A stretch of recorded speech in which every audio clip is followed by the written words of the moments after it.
Hello student, welcome to the selection classes. आज का जो हमारा टॉपिक है ये अगेन विजन ISPT 365 के इन्वायरमेंट का पार्ट 4 हम लेकर आए हैं। अगर आपने पहले के पार्ट्स नहीं देखे तो उनको एक बार जाकर देख लीजिए। जैसे कि आप सभी को पता है कि इन्वायरमेंट अपने आप में बहुत ज़्यादा इंपॉर्टेंस रखता है जब भी हम बात करते हैं किसी भी एग्जाम की, जैसे कि UPSC या स्टेट PSCs की। तो आजकल इन्वायरमेंटल कंसर्न्स बहुत ज़्यादा बढ़ गए हैं, जिस कारण से इसका सिलेबस आपको करंट ओरिएंटेड आजकल बहुत ज़्यादा देखने के लिए मिल जाता है। तो यहाँ पर हम इसी की तैयारी आपको करवा रहे हैं। हमने कल्चर का विजन ISPT 365 ऑलरेडी कवर कर लिया है। अगर वो आपने नहीं देखा है तो उसका प्लेलिस्ट मैं आपको डिस्क्रिप्शन बॉक्स में प्रोवाइड कर दूंगी, आप वहां से जाके देख सकते हैं। वीडियो को अपने दोस्तों के साथ शेयर करिएगा, चैनल को लाइक एंड सब्सक्राइब करना बिल्कुल ना भूलिए। चलिए वीडियो स्टार्ट करते हैं। सबसे पहले आज हम बात कर रहे हैं बायोडाइवर्सिटी की, जैव विविधता के बारे में। इससे रिलेटेड कौन कौन सी चीजें चर्चा में थी उनको हम देख लेते हैं। सबसे पहले यहाँ पर एक international convention, treaties and initiatives जो भी हुए हैं, उसमें जो पहला इंपॉर्टेंट है वो है ग्लोबल बायोडाइवर्सिटी फ्रेमवर्क फंड। ये बहुत इंपॉर्टेंट है, इसको आप लोग बहुत अच्छे से पढ़कर जाएंगे। ये हमारा इसकी एक्चुअली में 7th असेंबली जो है वो लॉन्च की गई है, अभी हुई है ग्लोबल एनवायरनमेंट फैसिलिटी के अंतर्गत। बेसिकली इसका पर्पस क्या होता है, ये जो हमने मॉन्ट्रियल प्रोटोकॉल किया था ग्लोबल बायोडाइवर्सिटी फ्रेमवर्क के तहत, उसको इम्प्लीमेंट करने के लिए फाइनेंस प्रोवाइड करने का काम करता है। फंड नाम से समझ में आ रहा है, फाइनेंस प्रोवाइड करने का काम कर रहा है। इसमें मेंबर्स जो होते हैं वो थोड़ा सा पता होना चाहिए। 16 मेंबर्स इसमें आपको डेवलपिंग कंट्रीज के मिलेंगे, 14 आपको डेवलप्ड कंट्रीज के मिलेंगे और 2 members central and eastern Europe and former Soviet union के आपको देखने के लिए मिल जाते हैं। ठीक है, ये जो होता है ये कंसेंसस के बेसिस पे यहाँ पे डिसीजन लिया जाता है, मतलब जिसके फेवर में ज्यादा वोटिंग रहेगी उसके हिसाब से यहाँ पर लिया जाता है। यहाँ पर वर्ल्ड बैंक इसके ट्रस्टी की तरह काम करता है, ये आपको पता होना चाहिए। उसके बाद ये आपको स्पेशल टाइप के फंड्स प्रोवाइड करते हैं जो कि क्लाइमेट ओरिएंटेड होते हैं। 20% ऑफ द फंड जो होता है वो हमको कहना चाहिए बायोडाइवर्सिटी को प्रोटेक्ट एंड कंजर्व करने के लिए यहाँ पर यूज किया जाता है। ठीक है, अब यहाँ पर एक आता है ग्लोबल एनवायरनमेंट फैसिलिटी, जहां पर हमने पढ़ा था तो वो बेसिकली वो भी न्यूज में था। तो वो होता क्या है, तो यहाँ पर GFE काउंसिल ने अप्रूव किया disbursement of $1.4 billion to accelerate efforts to tackle the climate, biodiversity and pollution crisis. तो कितना किया हुआ है ये हमें पता होना चाहिए। फिर हम इसके बारे में पढ़ सकते हैं कि इसका establishment in the year of 1991 हुआ था, ये ध्यान रखेंगे आप लोग। इसका ऑब्जेक्टिव क्या है, अगेन फैसिलिटी है तो क्या करेगा, फंड प्रोवाइड करने का काम करता है ये। कैसे प्रोजेक्ट्स के अंतर्गत 4 फोकल एरियाज होते हैं बेसिकली। एक तो क्लाइमेट चेंज के लिए देता है, एक बायोडाइवर्सिटी के लिए, एक इंटरनेशनल वाटर के लिए और एक ओजोन डिप्लीशन। ये चारों याद रखेंगे। फिर यहाँ पर हम देख लेते हैं इसकी इम्प्लीमेंटिंग एजेंसीज कौन की होंगी, तो वर्ल्ड बैंक होगा, यूनाइटेड नेशन डेवलपमेंट प्रोग्राम होगा, UNEP होगा और 186 मेंबर्स इसके सदस्य हैं इंक्लूडिंग इंडिया। ठीक है, अब यहाँ पर ये कुछ रिपोर्ट्स जारी करता है। सबसे पहले इंक्लूसिव कंजर्वेशन इनिशिएटिव ICI जारी करता है। बेसिकली यहाँ पर इसके की हाईलाइट्स की अगर मैं बात करूँ तो 40% टेररिस्टियल प्रोटेक्टेड एरिया है और 37% इकोलॉजिकली इंटैक्ट लैंडस्केप्स की बात करी है। ठीक है, अब अगर मैं बात करूं तो ये जो ICI है इसका एस्टेब्लिशमेंट हुआ है 2022 में, किसके अंतर्गत, GEF के अंतर्गत, जो मैंने अभी आपको पढ़ाया था। बेसिकली इसमें भी 4 कंपोनेंट्स होंगे। सबसे पहले वही है डिलीवर ग्लोबल एनवायरनमेंट बेनिफिट्स को डिलीवर करना, उसके लिए एक एक्शन प्लान बनाते हैं। ग्लोबल IPLC कैपेसिटी बिल्डिंग तैयार करते हैं। Then IPLC leadership in international environment policy, ये ध्यान रखना हो चाहिए आपको। देन उसके बाद IPLC क्या है, indigenous people and local communities, ऊपर लिखा हुआ है। एक बार आप लोग थोड़ा सा इसको गो थ्रू करेंगे तो सारी चीजें आपको इसमें ही मिल जाएंगी। ठीक है, inclusive conservation, knowledge of action, तो बेसिकली इन्वायरमेंट के लिए ही ये काम करता है, उससे रिलेटेड इश्यूज ही इसमें डिस्कस किए जाएंगे। Next we have global declaration on river dolphins. River dolphins के बारे में एक डिक्लेरेशन जारी किया है। यहाँ पर बात की है कि 11 कंट्रीज ऐसी हैं जिन्होंने इसको साइन किया है, एक ग्लोबल डिक्लेरेशन को रिवर डॉल्फिन के लिए by the year of 2030 in Bogota, Colombia. ये साइन किया हुआ है, किस चीज के लिए है ये हम देख लेते हैं। Adopted by river dolphin range states, कौन कौन सी है रिवर डॉल्फिन आपको कहाँ देखने के लिए मिलेंगी, Bangladesh, Bolivia, Brazil, Cambodia, Colombia, Ecuador, India, Nepal, Pakistan, Peru and Venezuela. नाम याद रखेंगे कंट्रीज के, कौन सा पार्ट नहीं है करके पूछ सकते हैं। ठीक है, बेसिकली अगर मैं इसकी एम की बात करूंगी तो हमको क्या करना है, रिवर्स करना है। बेसिकली आपको पता है डॉल्फिन जो है वो धीरे धीरे क्या होने जा रही है, एक्सटिंक्ट की कैटेगरी में आने लगी, कम होने लगी, डिक्लाइन आ गया है। तो उसको हमको रिवर्स करना है। Both Asia and south America में, यहाँ के रीजन में ही ज्यादा देखने के लिए मिलती है। ठीक है, और इनको हमको सेफ गार्ड करके चलना है, क्योंकि रिवर्स की हेल्थ के लिए बहुत ज़्यादा इंपॉर्टेंट होती हैं, और रिवर्स की हेल्थ को ही हमको इम्प्रूव करना है, जिसके साथ ही हमारी डॉल्फिन्स जो है वो बच जाएंगी। ठीक है, तो वर्ल्ड के ग्रेटेस्ट रिवर सिस्टम में कहीं ना कहीं इंपॉर्टेंट इंडिकेटर होता है ये रिवर की हेल्थ का, इसलिए रिवर डॉल्फिन्स बहुत ज़्यादा इंपॉर्टेंस रखती हैं। अब देख लीजिए यहाँ पर अगर मैं रिवर डॉल्फिन्स की बात करूंगी तो अमेजोन में आपको पिंक रिवर डॉल्फिन देखने के लिए मिलती है। अमेजोन रिवर पे lives only in the fresh water में ही रहती, एंडेंजर्ड स्पीशीज हो गई है। फिर हम गंगा की बात कर लेते हैं, कॉमनली नोन एज सूसू, यहाँ पर जो हमारी डॉल्फिन है ना, तो यहाँ पर नेशनल एक्वेटिक एनिमल का दर्जा भी दिया गया है। गंगा और ब्रह्मपुत्र में आपको देखने के लिए मिल जाती है, ये भी एंडेंजर्ड कैटेगरी में आ गई है। उसके बाद इंडस में भूटान में है, पाकिस्तान और रिवर बीस नदी पर आपको देखने के लिए मिल जाएगी, ये भी एंडेंजर्ड में आ गई है। फिर उसके बाद लुकैक्सी करके फ्रेश वाटर डॉल्फिन, ये आपको ब्राजील, कोलंबिया, इक्वाडोर, पेरू में देखने के लिए मिल जाती है। इर्रावाडी, इसके बारे में क्वेश्चन ऑलरेडी यूपीएससी पूछ चुका है। ठीक है, तो ध्यान रखेंगे 3 रिवर में देखने के लिए मिलती हैं। एक तो है आयरवाडी म्यांमार में, फिर उसके बाद महाकाम इंडोनेशिया, ब्रुनेई और मेकोंग। ठीक है, ये भी एंडेंजर्ड कैटेगरी में है। तो एंडेंजर्ड कैटेगरी में इसलिए इनका संरक्षण करना जरूरी है। फिर protection of plant varieties and farmers rights, farmer rights के लिए दिल्ली हाई कोर्ट में एक याचिका दायर की गई है पेप्सिको इंडिया होल्डिंग के द्वारा, कि यहाँ पर बोला गया रिवोक करना PIH registration of potato variety. यहाँ पर आपको ध्यान होगा कि आप लोगों ने शायद पढ़ा होगा कि कुछ एक पोटैटो है जो लेज वाले यूज करते हैं, उसमें उन लोगों ने अपना क्या लगा के रखा हुआ है कि उनके अलावा कोई और उसे यूज नहीं कर सकता, उनका कॉपीराइट है उसमें। तो वो पोटैटो जो लोग उगाते हैं वो उन्हीं को बेचते हैं, ये आप लोगों ने शायद पढ़ा होगा। FL 2027 पोटैटो वेराइटी होती है, इसका कमर्शियल नेम FC5 है, जो कि इंट्रोड्यूस हुआ है पेप्सी के द्वारा इन द ईयर 2009 में, ये ध्यान रखना है। और it was registered under the protection of a plant variety and farmers right के अंतर्गत इसको हमने सेव करके रखा हुआ है। PepsiCo sued some farmers in Gujarat for illegally growing its registered potato variety and violating its IPR under this act। ये बात है कि गुजरात के बहुत सारे फार्मर्स हैं वो इलीगली इनको ग्रो कर रहे हैं और किसी और को बेच रहे हैं, ये वाली बात करी गई। तो जैसे कि वहां पर आपने ये पेप्सिको कहा है ना, इसको ध्यान रखेंगे आप लोग, हम लेस की बात नहीं कर रहे, मैंने एक एग्जाम्पल दिया था आपको।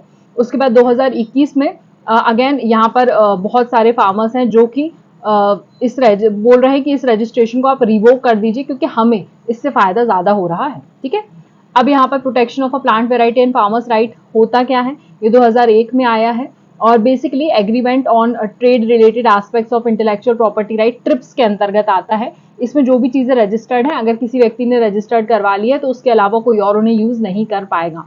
इसमें बहुत सारी कैटेगरीज आती है, ट्रीज एंड क्रॉप, वाइन्स आती हैं, क्रॉप्स आती हैं, है ना। ट्रीज एंड वाइन्स को आप 18 साल के लिए करवा सकते हैं, क्रॉप्स को आप 15 ईयर्स के लिए करवा सकते हैं, एक्सटेंट वेराइटी में आप 15 साल के लिए करवा सकते हैं। तो अलग अलग चीजें होती हैं। किस मिनिस्ट्री के अंतर्गत ये कौन देता है, ministry of agriculture for implementation इसको जारी करता है।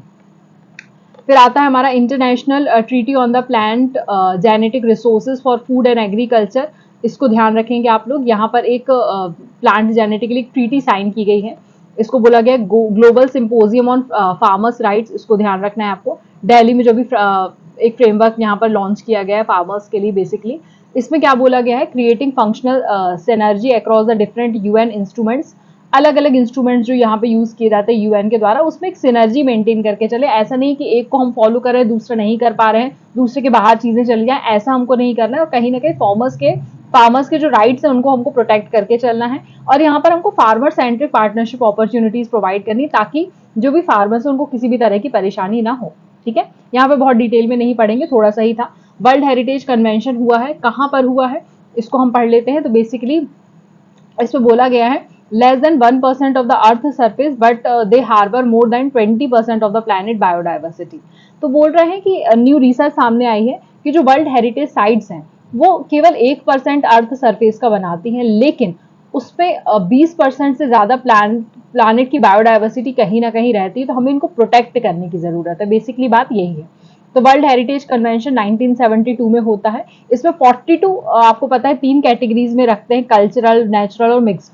42 वर्ल्ड हेरिटेज साइट्स इसमें है, जिसमें कि 34 आपकी कल्चरल साइट्स है, 7 नेचुरल्स हैं और 1 जो है वो मिक्स्ड टाइप की है। जल्दी से कमेंट सेक्शन में मेरे को लिख के बताइए 1 जो मिक्स्ड टाइप की है उसका नाम क्या है। ठीक है, और यहाँ पर ये ध्यान रखेंगे कि बेसिकली यहाँ पर 195 स्टेट पार्टीज जो है इंक्लूडिंग वर्ल्ड हेरिटेज कमेटी इसके लॉन्च करने का काम करती है। उसकी क्रेडिबिलिटी, उसकी कंजर्वेशन, कैपेसिटी बिल्डिंग, कम्युनिकेशन, इन सब पे 5 C's जो है वो ध्यान रखना है, ये इसके ऑब्जेक्टिव्स हैं। ठीक है, ये देखिए कुछ वर्ल्ड हेरिटेज साइट हमने बताई है, जैसे कि greater Himalaya national park conservation area है, फिर उसके बाद Nanda Devi valley flower national park है, फिर इस साइड पर आएंगे तो काजीरंगा नेशनल पार्क है, मानस वाइल्ड लाइफ सेंचुरी है, सुंदरबन है, वेस्टर्न घाट्स है और केवलादेव नेशनल पार्क है। ठीक है, तो काजीरंगा नेशनल पार्क ही शायद मिक्स्ड कैटेगरी में आता है। ठीक है, ये मैंने आपसे पूछा, आपने आंसर नहीं दिया। नेक्स्ट वी है ब्राजीलियन समिट ऑफ और summit of the 3 basins. Brazilian summit the capital of Congo, यहाँ पर समिट आयोजित की गई है। बेसिकली 3 बेसिन है इसमें, कौन कौन से? Congo basin, Amazon basin and Bruny Mekong south east Asian basin. यहाँ पर बोल रहे हैं कि 3 इकोसिस्टम हैं जो कि 80% वर्ल्ड ट्रॉपिकल फॉरेस्ट के करते हैं काउंट, तो हमको इनको प्रोटेक्ट करने की आवश्यकता है। नेक्स्ट है safety across Asia for global environment, safe करके नाम अगर आ गया तो United Nations and coordinated by UN office on drug and crimes. इसका अगर मैं बात करूं एम क्या है, तो एक लिंक बनाना है वाइल्ड लाइफ ट्रैफिकिंग जो होती है एंड जूनोटिक डिसीजेस, उनको प्रिवेंट करना है फ्यूचर पैंडेमिक के लिए, है ना। मतलब क्या हो, आपने बहुत बार देखा होगा, बहुत जूनोटिक डिसीजेस मतलब जो जानवरों से इंसानों में फैल जाती है, तो वैसी डिसीजेस बहुत बार वाइल्ड लाइफ ट्रैफिकिंग के कारण भी होती हैं, तो उसको हमको यहाँ पर रोकना है। फिर यहाँ पर एक बेलम डिक्लेरेशन हुआ है, ये इंपॉर्टेंट है, इसको एक्टो साइन किया गया है, इसको बोलते हैं member countries of Amazon cooperation treaty organisation, इन्होंने साइन किया है Belem declaration, Brazilian city of Belem में इसको साइन किया गया है। इसको हम बोल सकते हैं अमेजोन कोऑपरेशन ट्रीटी भी कहते हैं। कौन कौन से देश शामिल हैं वो देख लीजिए, Bolivia, Brazil, Colombia, Ecuador, Guyana, Peru, Suriname and Venezuela इसमें शामिल है। ठीक है, बेसिकली वही है कि अमेजोन के आसपास की चीजें हैं जो भी, उनको हमको क्या करना है, प्रोटेक्ट करके रखना है। डिफॉरेस्टेशन के अगेन यहाँ पर हमको क्या करना, फाइट करना है। फिर world organisation for animal health करके है, इसका 33rd कॉन्फ्रेंस अभी आयोजित किया गया है। ठीक है, दिल्ली में आयोजित किया गया है, ये आप लोगों को पता होना चाहिए। और इसका हेडक्वार्टर्स, अगर ये फाउंड हुआ था 1924 में, राइडर प्रेस कैटल प्लेग जो फैला था, प्लेग फैला था, उसके रिस्पॉन्स में बनी थी ये टीम। पेरिस में इसका हेडक्वार्टर है और 183 मेंबर नेशंस है इंक्लूडिंग इंडिया। यहाँ पर एनिमल की जो डिसीज है जो कि इंटरनेशनल लेवल पे फैल सकती हैं, उसके बारे में यहाँ पर आपको पहले से इंफॉर्मेशन मिल जाती है। फिर इंटरनेशनल वेलिंग कमीशन, ये आपको पता होना चाहिए। ये फर्स्ट एक्सटिंक्शन अलर्ट जारी किया है वाक्विटा प्रोपीस वेल, वेल भी एक्सटेंट हो रही है, क्रिटिकली एंडेंजर्ड कैटेगरी में आ गई है, कैलिफोर्निया में पाई जाती है, इसके बारे में पहली बार चर्चा में आया है ये। और इस ऑर्गेनाइजेशन का एस्टेब्लिशमेंट 1946 में हो गया था और 88 कंट्रीज मेंबर है, इंडिया भी इसका मेंबर है, तो ये आप लोग ध्यान रखें। उसके बाद बायोलॉजिकल डाइवर्सिटी अमेंडमेंट एक्ट आया है 2023 का, बायोलॉजिकल डाइवर्सिटी अमेंडमेंट एक्ट, इसके पहले 2002 में आया था। ठीक है, वही है कि हमको बायोलॉजिकल जो हमारी डाइवर्सिटी है, नेचुरल बायोडाइवर्सिटी, उसको क्या करना है, सेव करके रखना है। इसके लिए नेशनल लेवल पर state biodiversity board state level पर, है ना, national biodiversity authority national level पर, देन उसके बाद biodiversity management committees local bodies में, ये अलग अलग लेवल्स पे बनाई गई हैं। ठीक है, बेसिकली काम क्या करेंगे, बेनिफिट शेयरिंग होती है अलग अलग लोगों के बीच में, और बेसिकली वही है कि हमको बायोडाइवर्सिटी को किस तरह से प्रोटेक्ट करके चलना है, बस उसके बारे में बात है। यहाँ पर अगर हम बात करें एक्ट्स में परिवर्तन क्या है, तो मैंने आपको बता दिया है। एक्सटेंशन ऑफ एग्जम्पशन, पहले एग्जम्प्ट कौन कौन सी कैटेगरीज वाली थी, तो यहाँ पर पहले प्रायर अप्रूवल लेना पड़ता था और इंटीमेट करना पड़ता था रेगुलर अथॉरिटीज को। अब यहाँ पर इसको एग्जम्प्ट कर दिया आयुष के अंतर्गत, registered practitioners, local people and communities of the area, जो भी आयुष के अंतर्गत रजिस्टर्ड हैं वो उनको अब पहले से अप्रूवल नहीं लेना पड़ेगा। फिर इसमें अगर आईपीआर की बात करूँ, इंटेलेक्चुअल प्रॉपर्टी राइट्स की बात करूंगी, तो दे नीड एन अप्रूवल, अगर उनको आईपीआर के लिए अप्लाई करना है तो पहले अप्रूवल लेना पड़ता था। अब यहाँ पर कुछ एक्चुअल ग्रांट्स के तौर पे ही अप्रूवल आपको मिल जाता है। ठीक है, बेनिफिट शेयरिंग, पहले क्या होता था, ये जो शेयर होता था वो लोकल कम्युनिटीज पे होता था, अब क्या हो गया है, कोडिफाइड ट्रेडिशनल नॉलेज हो गया है फ्रॉम देयर रिक्वायरमेंट्स, जिसके पास जितना नॉलेज है उसको हम उतना प्रदान करेंगे। ठीक है, ये एक बार आप लोग देख लीजिएगा, 1 लाख से 50 लाख कर दिया गया है, इसको ध्यान रखना है आपको, पनिशेबल ऑफेंस के अंतर्गत इसको कर दिया गया है।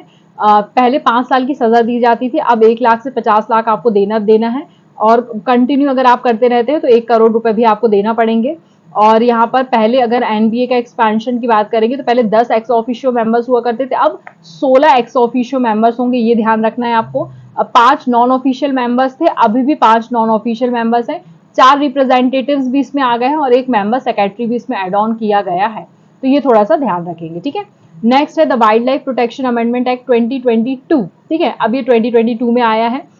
तो इसके बारे में थोड़ा सा देख लेते हैं। Basically wild life disposal of wild animals article rule 2023 amend किया गया है। यहाँ पर specific manner of disposal of wild animal articles, जो भी उनके आर्टिकल्स रहते हैं उनको किस तरह से उनका डिस्पोजल करना है उसके बारे में बताएंगे आपको। एक चीफ वाइल्ड लाइफ वार्डन यहाँ पर ऑफिसर नियुक्त किया जाएगा। फिर एक breeder of species licence rule भी जारी किया गया है, ठीक है। तो ये सारी चीजें आप लोगों को पता होना चाहिए। Next we have tiger conservation in India, इसके लिए प्रोजेक्ट टाइगर 1973 से चलाया जा रहा है, आप सभी को पता है। अब यहाँ पर इंटरनेशनल बिग कैट अलायंस के बारे में मैंने आप लोगों को ऑलरेडी पढ़ाया हुआ है। 5 कैट्स जो शामिल की गई हैं इंडिया की, उनके बारे में बात करी गई, ये आप लोगों को पता होगा, ठीक है। मैसूरी कर्नाटक में इसके 50 साल पूरे हो गए, तब यहाँ पर इंटरनेशनल बिग कैट अलायंस बनाने की बात करी गई है। कौन कौन से हैं इसमें? 7 बिग कैट्स होती है, जिसमें से 5 इंडिया में मौजूद हैं। कौन कौन है? Tiger, lion, leopard, snow leopard, cheetah, jaguar and puma. इसमें जैगवार और पूमा जो है वे भारत में नहीं मिलता, बाकी सारे मिलते हैं, ठीक है। अब यहाँ पर अगर हम प्रोजेक्ट टाइगर की बात करें तो centrally sponsored scheme in the year of 1973। Initially 9 tiger reserves में लॉन्च हुआ था इंडिया के, अब तो बहुत सारे टाइगर रिजर्व्स में है, ठीक है। अब ये ministry of environment, forest and climate change के अंतर्गत आता है, ये ध्यान रखना है। इसके साथ एक एजेंसी बनाई गई है, नेशनल टाइगर कंजर्वेशन अथॉरिटी। अब मुझे कमेंट सेक्शन में बताएंगे कि टाइगर सेंसस के साथ साथ और किस चीज का सेंसस किया जाता है, जल्दी से मुझे कमेंट में लिखकर बताएंगे आप लोग। अब यहाँ पर टाइगर प्रोटेक्शन स्टेटस की बात कर लेते हैं। ये जो है ये रॉयल बंगाल टाइगर है, पैंथेरा टिग्रिस इसको बोला जाता है, नेशनल एनिमल ऑफ इंडिया कहलाता है। आपको कहाँ देखने के लिए मिलेगा? नेपाल, भूटान, चाइना, म्यांमार, बांग्लादेश में देखने के लिए मिल जाएगा। इसके बारे में बात कर लेते हैं तो ये अम्ब्रेला स्पीशीज है, जो कि keystone species define as entire ecosystem लेकर चलती है, एक ही जगह पर पाए जाएंगे ज्यादातर, ठीक है ना। और इसके कैरेक्टरिस्टिक्स क्या होते हैं? लड़ाई झगड़ा करने में अच्छे माहिर होते हैं, स्ट्राइप्स होती है इंडिविजुअली, ये है, ठीक है। फिर नेशनल टाइगर कंजर्वेशन अथॉरिटी के बारे में जैसे कि मैंने अभी आपको बताया कि स्टैट्यूटरी कमीशन है, ये पता होना चाहिए, constituted under wild life protection act 1972, ठीक है। ये हमारे टाइगर्स के स्टेटस को बताती है कि कौन सा कितना है, कितने टाइगर्स हैं और हमको कहाँ पर बढ़ाने की जरूरत है, कहाँ पर बहुत टाइगर्स देखने मिले, ये सब 2005 में इसको बनाया गया है। टाइगर टास्क फोर्स के रिकमेंडेशन पर काम करती है। 3 मेंबर्स ऑफ पार्लियामेंट इसमें काम करते हैं, ठीक है। ये ध्यान रखना है आपको, सेक्रेटरी होते हैं, मिनिस्टर्स होते हैं, ठीक। बहुत बेसिक चीज है, इसके बारे में आपको बहुत डिटेल में नहीं पढ़ना है। नेक्स्ट भी है कुछ अदर रिलेटेड टाइगर कंजर्वेशन के इश्यूज हैं। धौलापुर करौली टाइगर रिजर्व चर्चा में था, देखिए यहाँ पर आपको इमेज भी लगा दी गई है। किस नदी के किनारे है? तो चंबल नदी के किनारे है, ये पता होना चाहिए। और यहाँ पर फाइनल अप्रूवल मिल गया है एनटीसीए का इसको प्रोटेक्ट करने के लिए। अगेन यहाँ पर हम केवल प्रोटेक्शन की बात कर रहे हैं, तो प्रोटेक्ट करने के लिए, ठीक है। फिर उसके बाद टाइगर ट्रांसलोकेशन प्रोजेक्ट चलाया गया है, 2018 में चलाया गया है, इंटर स्टेट प्रोजेक्ट होता है, तो ये आप लोगों को पता होना चाहिए, ठीक है। मेल को Mahavir from Kanha tiger reserve and female Sundari from Bandhavgarh from Madhya Pradesh were relocated to Satkosia tiger reserve in Orissa. वहां पे पॉपुलेशन कम हो रही थी तो यहाँ पर उनको शिफ्ट किया गया, जैसा आपने पहले पढ़ा, ठीक है। ग्लोबल टाइगर रिकवरी प्रोग्राम चलाया जाता, 60% टाइगर पॉपुलेशन में इंक्रीज हुआ, इजाफा हुआ, ये बताया गया। ये 2034 तक का लक्ष्य रखा गया है हमको, तब हम इसको 2.0 इसका लॉन्च करेंगे। देन भी है प्रोजेक्ट चीता, अगेन आपने बहुत सुना है, मोदी जी चीते लेके आए थे, ये आप लोगों ने पढ़ा है, ठीक है ना। 2 साल तक हमको यहाँ पर 11 मेंबर की सीपीएससी कमेटी बनाई गई थी, जो कि प्रोजेक्ट चीता के अंतर्गत काम कर रही है। 2 साल तक हमें चीते लेके आना है, ऐसी बात करी गई थी। मोस्टली एटलीस्ट 50 चीता, मोस्टली फ्रॉम सदर्न अफ्रीका हमको यहाँ पर लेकर आना है 5 साल में, sorry, national park over 5 years, ध्यान रखेंगे आप लोग। और प्रोजेक्ट टाइगर के अंतर्गत ही इसको लाया गया है। बेसिकली अफ्रीकन चीताज को इंडिया में इंट्रोड्यूस करने की बात की गई है। अब देखिए अलग अलग होते हैं अफ्रीकन और एशियाटिक चीता। अफ्रीकन चीता जो होते हैं वो अफ्रीका में पाए जाते हैं, only left in Iran. Asiatic cheetah केवल ईरान में देखने के लिए मिलेगा। ये साइज में बड़े होते हैं compare to Asiatic and bigger build and sturdy legs and neck होती है। और ये जो होते हैं ये स्मॉलर होते हैं और डाइवर्स डाइट होती है due to the bigger habitat, और इसकी लिमिटेड सोर्स होता है, ठीक है। वर्ल्ड फास्टेस्ट मैमल में काउंट होता है, तो ये आप लोगों को पता होना चाहिए। IUCN स्टेटस जो है अफ्रीकन चीता का वल्नरेबल और एशियाटिक चीता का क्रिटिकली एंडेंजर्ड है। ये दोनों चीज आप लोग ध्यान रखें। नेक्स्ट भी है प्रोजेक्ट एलिफेंट। प्रोजेक्ट एलिफेंट जो है ये आपको गज उत्सव अभी सेलिब्रेट किया गया है। कहाँ पर? काजीरंगा नेशनल पार्क में, वहां पर इसको आयोजित किया गया है। प्रोजेक्ट एलिफेंट के 30 साल पूरे हो चुके हैं। अब काजीरंगा नेशनल पार्क के बारे में बता देती हूँ मैं आपको। ये एक हॉट स्पॉट के अंतर्गत, ईस्टर्न हिमालय के हॉट स्पॉट के अंतर्गत शामिल होता है। कालाघाट और नयागांव डिस्ट्रिक्ट में आपको मिल जाएगा। यहाँ पर आपको रिवर्स ब्रह्मपुत्र, दीपलू, मोहा दीपू और मोहा धनश्री आपको देखने के लिए मिल जाएंगे।